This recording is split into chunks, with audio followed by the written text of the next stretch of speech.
अभिवादन। आज हम मित्रद्रोह और वैराग्य से जुड़े कुछ दिलचस्प किस्सों पर एक गहन चर्चा करने वाले हैं। हाँ, इसमें एक राजकुमार है, एक भालू और एक बहुत ही बुद्धिमान व्यक्ति की कहानी है। और ये कहानियां विश्वासघात, बुद्धि की ताकत और कहें तो जीवन की नश्वरता जैसे विषयों को छूती हैं। बिल्कुल। हमारा इरादा है कि इन कहानियों में जो सबक छिपे हैं उनको समझें। हाँ, जैसे कि कैसे एक धोखा मतलब बिल्कुल अनपेक्षित नतीजे लाता है। और कैसे तेज बुद्धि पहेलियां सुलझा सकती है। और ये भी कि कैसे कोई निजी दुख, कोई ट्रेजेडी जीवन का रास्ता ही बदल सकती है। तो चलिए इस पड़ताल को शुरू करते हैं। जरूर। कहानी शुरू होती है योगानंद के बेटे राजकुमार हिरण्यगुप्त से। वो शिकार पर निकले थे और जंगल में रास्ता भटक गए। हाँ, और रात हो गई तो उन्हें एक पेड़ पर चढ़ना पड़ा जान बचाने के लिए। और वहीं उसी पेड़ पर एक भालू भी आ जाता है, वो भी शेर से डरकर। अब यहाँ बात दिलचस्प हो जाती है। भालू राजकुमार को दोस्ती का यकीन दिलाता है।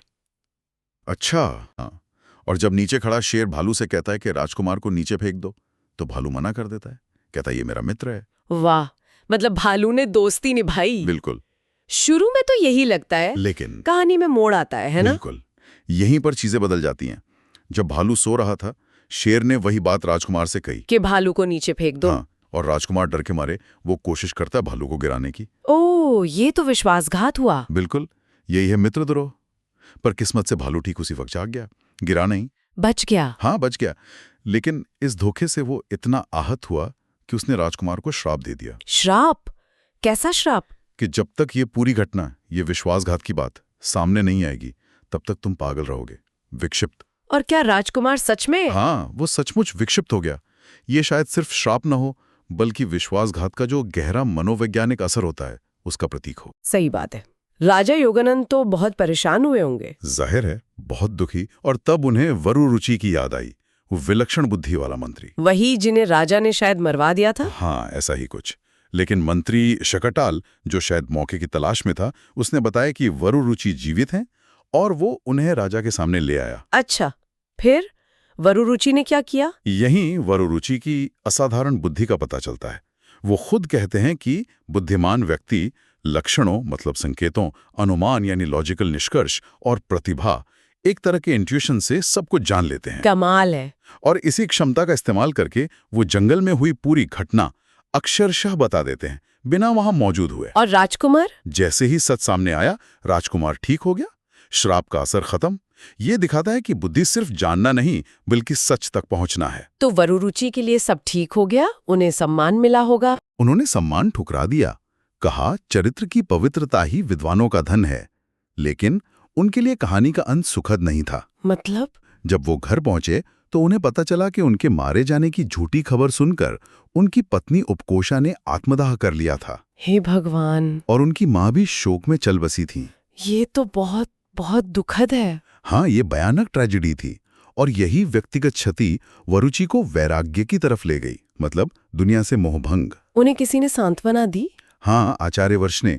उन्होंने एक गहरी बात कही, इस अनंत संसार में अनित्यता ही एकमात्र नित्य वस्तु है।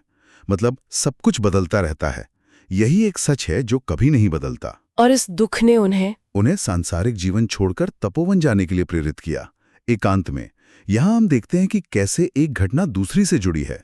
राजा का षड्यंत्र, राजकुमार का धोखा, फिर ये निजी त्रासदी, सब मिलकर जीवन की दिशा ही बदल देते हैं। वरुचि तो चले गए, पर उनके जाने का असर हुआ होगा। बिल्कुल।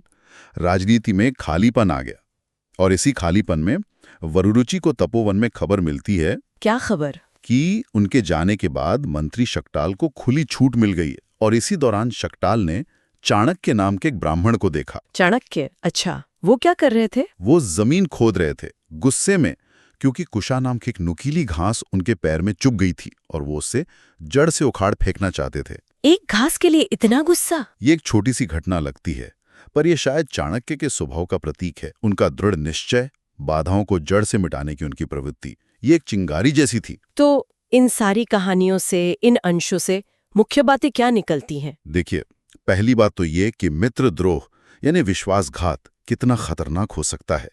न सिर्फ बाहरी तौर पर जैसे श्राप या पागलपन, बल्कि अंदर से भी इंसान को तोड़ देता है। हाँ, ये तो है। और दूसरी बात? दूसरी, सच्ची बुद्धि।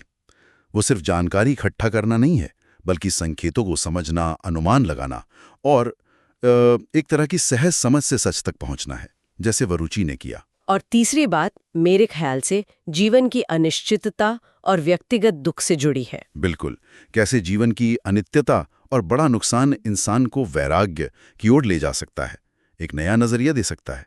और ये भी दिखता है कि कैसे छोटे छोटे काम जैसे शकटाल की अपनी महत्वाकांक्षा या चाणक्य का वो घास उखाड़ना भविष्य की बड़ी घटनाओं के बीज हो सकते हैं। सही कहा। तो आज की चर्चा से एक सवाल सोचने के लिए छोड़ जाते हैं। क्या सांसारिक सफलता और दुख के उतार चढ़ाव के बीच वरुचि की तरह अपने चरित्र की शुचिता बनाए रखना ही असली रास्ता है? और वो छोटी सी घटना, चाणक्य का वो क्रोध में कुशा घास को उखाड़ना, क्या वो वाकई आने वाले किसी बड़े बदलाव का, किसी बड़े उथल पुथल का बस एक छोटा सा संकेत था? इस पर जरूर सोचिएगा।